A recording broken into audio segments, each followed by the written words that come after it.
ناظرین، امریکہ جو دنیا بھر میں اظہار رائے کی آزادی، سچائی اور شفافیت کی وجہ سے مشہور ہے، آج کل عجیب حالات سے دوچار ہے۔ ڈونلڈ ٹرمپ جو امریکہ کے دوسری دفعہ صدر منتخب ہو چکے ہیں، پہلی مرتبہ کی طرح اس بار بھی غیر روایتی انداز سے دنیا کی توجہ اپنی طرف متوجہ کر رہے ہیں۔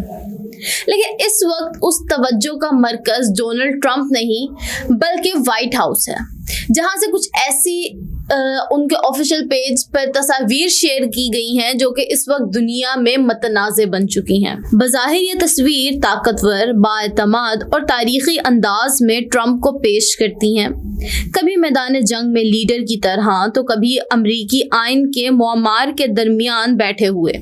لیکن سوال یہ ہے کہ کیا یہ سچ ہے؟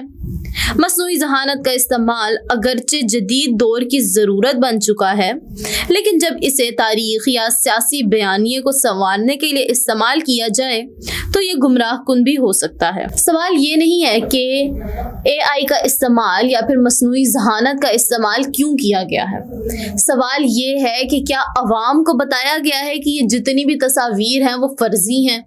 کیا ان کو یہ بتایا گیا ہے کہ یہ تصاویر ان کے ایجنڈا کو، ان کی ذہنیت کو اور ان کی آئیڈیالوجی کو چینج کرنے کے لیے استعمال کی جا رہی ہیں؟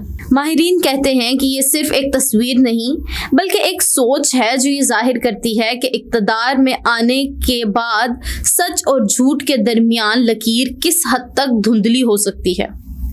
امریکی صدر ڈونلڈ ٹرمپ کے دوسرے صدارتی دور میں سوشل میڈیا پر وائٹ ہاؤس کے آفیشیل اکاؤنٹ اپنے غیر روایتی انداز کی وجہ سے لوگوں کی توجہ حاصل کر رہا ہے، اور یہاں مصنوعی ذہانت کی مدد سے تیار کی گئی 4 مئی کو سٹار وارز کے مناسبت سے وائٹ ہاؤس نے انتہائی بائیں بازو کے احمقوں پر وار کیا اور ٹرمپ کی ایک ایسی تصویر پیش کی جس میں وہ برائی کے خلاف مسیحا بنے ہوئے، مگر صارفین نے اس تصویر میں موجود ایک غلطی کی نشاندہی کی ہے۔ اسی طرح جمعے کو ٹرمپ کی آرٹیفیشل انٹیلیجنس سے تیار کردہ ایک اور تصویر پوسٹ کی گئی تھی جس میں انہیں کیتھولک مسیحوں کے روایتی پیشوا یعنی کہ پوپ کے روپ میں دکھایا جا سکتا ہے۔ اس تصویر پر بعض کیتھولک نے کڑی تنقید بھی کی ہے۔ ناظرین، سرخ ہتھیار برائی کی علامت سمجھے جاتے ہیں۔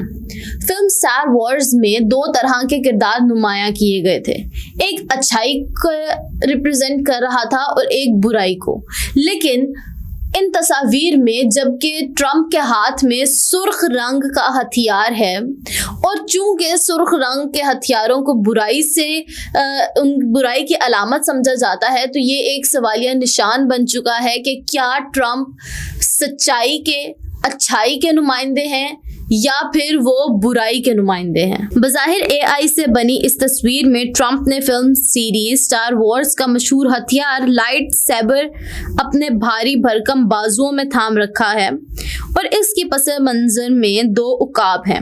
وائٹ ہاؤس نے اس پوسٹ میں دعویٰ کیا ہے کہ انتہائی بازوں کے احمق ہماری کائنات میں قاتلوں، ڈرگ لارڈز اور خطرناک قیدی کو واپس لینا چاہتے ہیں، تاہم بعض لوگوں نے اس تصویر میں غلطی کی نشاندہی کی، جیسے ٹرمپ کے لائٹ سیبر کا رنگ سرخ ہے جسے اس فلم سیریز میں اکثر برائی کے ساتھ دینے والوں کے ساتھ جوڑا جاتا ہے۔ ایلیکس بیکر نامی صارف نے اسی اعتبار سے کہا کہ آپ کو پتہ ہوگا کہ سرخ لائٹ برے لوگوں کی نشاندہی ہے، مگر پیٹرک نیلسن نے ٹرمپ کے دفاع میں کہا کہ سرخ رنگ ہمارے پرچم کے 3 رنگوں میں سے ایک ہے، وہ ریپبلکن پارٹی کے رہنما ہیں اور اس کی علامتی رنگ سرخ ہے۔ ناظرین، وائٹ ہاؤس کی طرف سے جمعے کے روز ایک اور تصویر پبلک کی گئی جس میں دیکھا جا سکتا ہے کہ ٹرمپ جو ہے وہ پوپ کا روپ دھارے بیٹھے ہیں اور اس بات پر کیتھولک کرسچنز جو ہیں وہ ان سے بہت زیادہ ناراض ہیں۔ اس تصویر میں دیکھا جا سکتا ہے کہ ایک بشپ کا روپ دھارے انہوں نے اپنے گلے میں ایک بڑا سا کراس پہنا ہوا ہے، نگاہیں آسمان پر رکھتے ہوئے وہ ایک سنجیدہ سا منہ پہ ایکسپریشن لے کر ایک کرسی کے اوپر بیٹھے ہوئے ہیں اور اس کے اوپر کیتھولکس کرسچنز کا بہت سخت رد عمل دیکھنے کو ملا ہے۔ اسے وائٹ ہاؤس کے آفیشیل سوشل میڈیا اکاؤنٹ پر بھی ایک ایسے وقت میں شیئر کیا گیا جب مسیحی برادری پوپ فرانسس کی وفات پر سوگوار تھے اور ان کے جانشین کے انتخاب کی تیاریاں جاری تھیں۔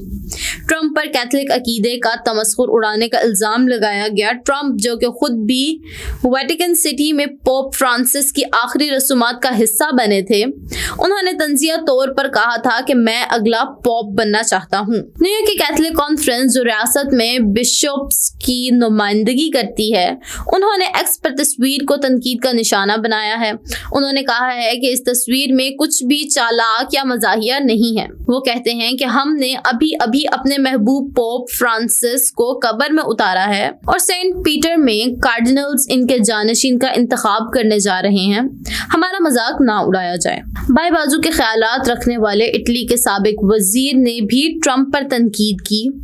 انہوں نے لکھا کہ اس تصویر نے عقیدت مندوں کے جذبات مجروح کیے، اداروں کی توہین کی اور یہ ظاہر کیا کہ دائیں بازو کی دنیا کے رہنما جوکر جیسی حرکتیں کرنا پسند کرتے ہیں۔ مگر وائٹ ہاؤس نے ان تمام خیالات کو مسترد کیا ہے اور اس میں ایک سٹیٹمنٹ بھی دی ہے کہ اس طرح کا کوئی بھی انٹینشنز نہیں تھی۔ ایون کہ جو صدر ڈونلڈ ٹرمپ ہیں وہ اٹلی تک گئے اور پوپ فرانسس کی آخری رسومات میں شریک ہوئے، وہ ان کا احترام کرتے ہیں۔ نہ تو انہوں نے پوپ کی کسی طرح کی توہین کی ہے، نہ ہی ویٹیکن سٹی کی انہوں نے توہین کی ہے، بلکہ وہ تو مذاہب اور کیتھولک کمیونٹی یا پھر وہ کوئی بھی مذہب ہو اس کی آزادی کے علم بردار ہیں۔ ناظرین، اتوار کو بھی ٹرمپ پر تنقید کا سلسلہ جاری رہا۔ نیو یارک آرچ بشپ ٹیموتھی ڈولن کا کہنا ہے کہ انہیں یہ تصویر بالکل پسند نہیں آئی۔ انہوں نے اطالوی زبان میں اس تصویر کو شرمناک قرار دیا۔ تاہم جب ان سے پوچھا گیا کہ آیا وائٹ ہاؤس کو یہ تصویر ہٹا کر اس سے معافی مانگنی چاہیے، تو انہوں نے اطالوی زبان میں کہا، کسی کو کیا پتا، اور مزید بات کرنے سے گریز کریں۔ ویٹیکن سٹی کے ترجمان نے صحافیوں کے ساتھ ایک بریفنگ کے موقع پر ٹرمپ کی پوسٹ سے متعلق سوال کا جواب دینے سے معذرت کی۔ یاد رہے کہ بدھ کو پوپ فرانسس کی جانشین کے انتخاب کے لیے ایک اجلاس کی تیاری جاری ہے۔ سوشل میڈیا پر ایک صارف نے ٹرمپ کی تصویر پر تبصرہ کیا ہے کہ ہم سنجیدہ ملک نہیں، یہ بالکل مزاحیہ نہیں، جبکہ ہیری نے کہا کہ ٹرمپ مہنگائی میں کمی لانے کی بجائے ایسا کر رہے ہیں۔ دریں اثنا ٹرمپ وہ پہلے امریکی صدر نہیں جن پر کیتھولک عقیدے کی توہین کا الزام لگا۔ سابق امریکی صدر جو بائیڈن نے 1 سال قبل فلوریڈا میں اسقاط حمل کی حمایت سے متعلق ایک ریلی کے دوران کراس کا اشارہ کیا تھا، جس سے انہیں تنقید کا سامنا کرنا پڑا۔